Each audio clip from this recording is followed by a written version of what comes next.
최근 일본 야후 재팬에는 일본인 선수의 기사보다 김혜성 선수의 기사가 더 많이 보인다.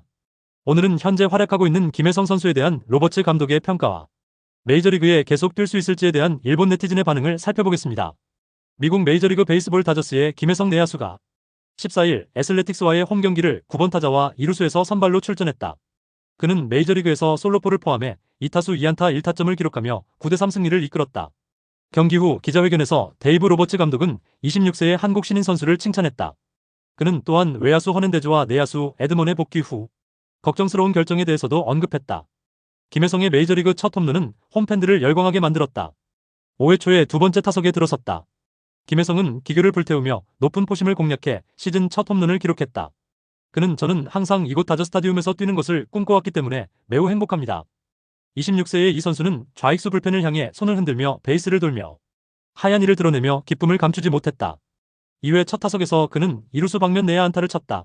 3월 3일 브레이브스를 상대로 메이저리그 데뷔전을 치른 이래 그는 11경기에서 타율 0.360, 1홈런, 3타점. 경기 후 기자회견에서 로버츠 감독은 그의 스윙은 때때로 정통적이지 않지만 문제가 되지 않는다. 컨택이 좋아 많은 경쟁력을 볼 수 있다고 칭찬을 받았다.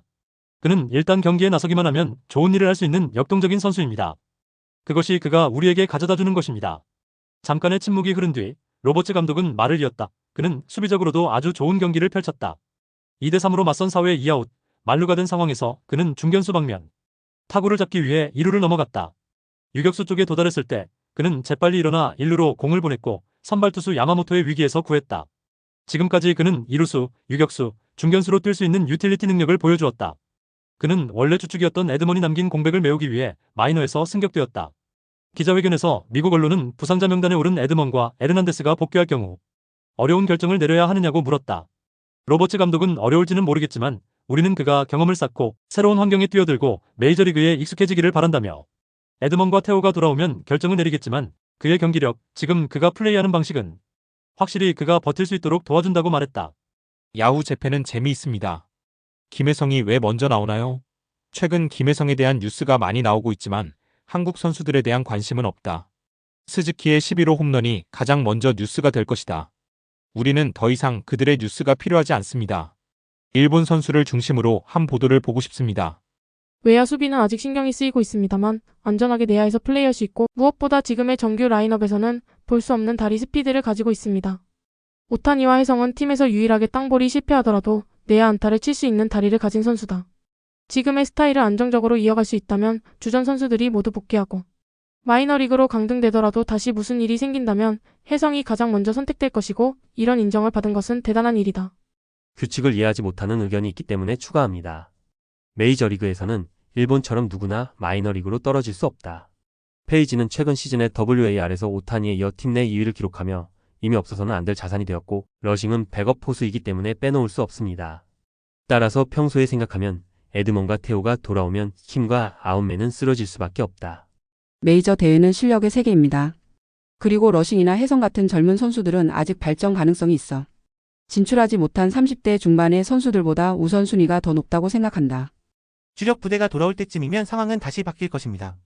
그런 의미에서 김혜성 같은 선수가 여러 포지션을 소화할 수 있는 선수라면 유리하다. 어제의 홈런은 보너스였고 그 속도가 지금까지 다저스의 타선의 차이를 만들었다고 생각한다. 말할 필요도 없이 두 번째 방어는 생각했던 것보다 낫다는 인상이 있다. 타구가 약하기 때문에 2주 이내에 판단하기는 어렵다고 생각하지만 적어도 현재로서는 예상보다 좋았다. 외야 수비는 여전히 불안정하지만 우리가 경험을 쌓을 수 있는 부분이라고 생각한다. 시티는 올해 계약이 만료되는데 그 이후에 누군가 잘 맞는다면 혜성이 유력한 후보라고 생각한다. 만약 그가 에드먼과 테오스카와 함께 돌아간다면 마이너로 돌아갈 것이라고 생각하지만 늦어도 9월에는 다시 승격할 것이라고 생각한다. 내년은 시즌 시작부터 활약할 가능성이 크다고 생각합니다. 사소한 옵션이 있으므로 하나를 떨어뜨리고 더 많은 타석을 얻어 경험을 얻을 수 있습니다. 지금은 좋지만 초보자의 행운이라고 생각합니다. 더 많은 실패가 발생하면 어떻게 됩니까? 다저스는 압박감 속에서 어떻게 경기를 펼칠 수 있을까? 알 수 없습니다. 테일러는 7월까지라도 트레이드를 통해 새로운 선수를 영입할 것이기 때문에 다시 경쟁에 나설 것이다. 그가 빠르다는 것은 정말 좋은 일입니다. 다저스의 하위 타선은 선수들이 많았기 때문에 안타를 치지 못했을 뿐만 아니라 아웃도 많았다. 혜성은 앞으로 던지면 내야 안타를 칠 수 있고 9번 타자로 두면 다음은 오타니가 될 수 있으니까 하고 싶지 않을 것 같다. 첫 홈런을 친 김혜성은 베이스를 돌아다니며 행복한 얼굴이었다. 팀원들의 고생을 자신의 고생처럼 나누고 서클에 넣는 오타니의 능력은 감탄할 만하다. 메이저리그 첫 홈런 축하합니다. 실력을 발휘할 수 있었습니다. 그는 내야와 외야를 수비할 수 있고 어쩔 수 없는 무기인 발도 가지고 있다. 점차 타격에 적응하고 있는데 그게 문제였다. 사용성 측면에서는 충분히 강력합니다. 일전에 한 경기에서 2루로 달려가고 있을 때 상대 흑인 이루수가 필요 이상으로 헬멧을 때렸다. 작은데도 최선을 다하고 있구나라고 말했지만 킴은 무표정이었다. 해설자도 하면 안 된다고 말하고 몸집이 작은 동양인이 하는 것을 보는 것은 답답했다. 공격과 수비 모두 신인치고는 흠잡을 데가 없습니다. 그 삼진 기계를 가진 선수와 비교하면 그가 뭔가를 할 것이라는 것이 기대된다. 한편 잘 생각하면 나는 그가 다시 승진할 것이라고 확신합니다. 로버츠의 입장에서는 행복한 비명이다. 그러나 에드먼의 실적을 바탕으로 그 중에서도 자신의 위치를 확고히 해야 한다고 생각합니다. 험난한 세상에서 이름을 알리는 것은 어려운 일입니다. 지금 다저스의 상황을 보면 테오스카와 에드먼이 돌아올 때쯤이면 누군가는 부상을 당할 것이다. 후보는 먼시 프리먼 쇼헤이가 될 것이다. 결국 김혜성은 끝까지 1군에 남을 것이고 나는 그가 0.280 정도로 마칠 것으로 예상한다. 우리는 정말 좋은 선수를 얻었다. 이는 또한 쇼헤이가 구단이 김혜성을 영입하기 위해 맹렬히 밀어붙인 덕분이기도 하다. 어제는 좋은 상황에서 샷을 해서 좋은 인상을 남겼습니다. 에드먼과 마주칠 수 있을지 생각하기는 어렵다고 생각하지만 아직 어리니까 기회를 잡아줬으면 좋겠어요. 아웃맨은 필요 없어. 킴을 지키는 게 좋겠어. 다양한 용도로 사용할 수 있습니다. 그는 빠른 발을 가지고 있고 펀치 파워를 가지고 있으며 아마도 좋은 번트일 것이다. 한국 수비수들이 최선을 다하고 있다. 김혜성도 최선을 다하고 있지만 이정우 역시 최선을 다하고 있다. 에드먼은 지난 WBC에서도 한국 대표로 출전했다. 야수로는 한국이 일본보다 메이저리그에 더 적합할 수 있다. 야후 사이트의 사람들을 침묵시키는 것은 엄청난 보석이라는 겁니다.